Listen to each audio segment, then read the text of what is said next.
मरने से पहले उस आदमी ने पूरी मानव जाति का सफाया कर दिया। उसने अपने पीछे अनगिनत सोए हुए एलियन जीव भी छोड़ दिए। जैसे ही उनकी हाइबरनेशन खत्म होती वे जाग जाते और पूरी दुनिया पर कब्जा कर लेते। लेकिन उसने कभी कल्पना भी नहीं की थी कि 3 इंसान किसी तरह जिंदा बच गए थे। लेकिन अगर वे जिंदा भी थे तो सिर्फ 3 लोग हजारों एलियनों को कैसे रोक सकते थे। तभी पॉड्स पर लगा काउंटडाउन अचानक चालू हो गया। एलियन जागने वाले थे। जैक समझ गया कि उनके पास अब बहुत कम समय बचा है। उसने अपनी बंदूक उठाई और पॉड्स पर गोलियां चलानी शुरू कर दी। लेकिन उनकी संख्या बहुत ज्यादा थी। वो चाहे जितनी तेजी से गोली चलाता, काउंटडाउन खत्म होने से पहले सभी पॉड्स को नष्ट नहीं कर सकता था। तभी एमा ने नीचे देखा। उसकी नजर जहाज की विशाल ऑक्सीजन सप्लाई प्रणाली पर पड़ी। उसने तुरंत एक कुल्हाड़ी उठा ली और ऑक्सीजन की एक पाइप काट दी। जैसे ही ऑक्सीजन का प्रवाह रुका, पॉड्स के अंदर मौजूद एलियन दर्द से तड़पने लगे। फिर उस पाइप से जुड़े सभी पॉड्स एक एक करके बंद हो गए। एमा को उनकी एकमात्र कमजोरी मिल चुकी थी। तीनों तुरंत अलग अलग दिशाओं में बट गए और जहाज भर में ऑक्सीजन की पाइपें काटना शुरू कर दिया।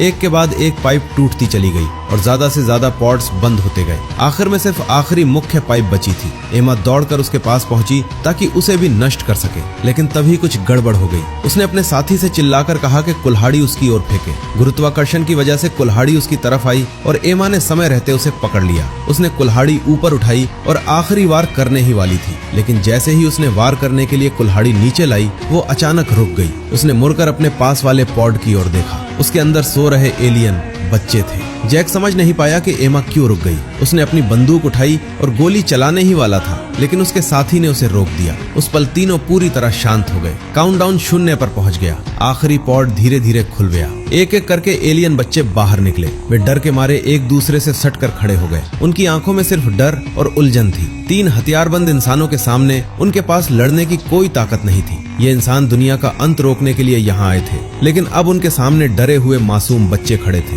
तीनों में से कोई भी समझ नहीं पा रहा था कि सही फैसला क्या है। आखिर में किसी ने भी ट्रिगर नहीं दबाया। उन्होंने चुपचाप अपने हथियार नीचे कर दिए।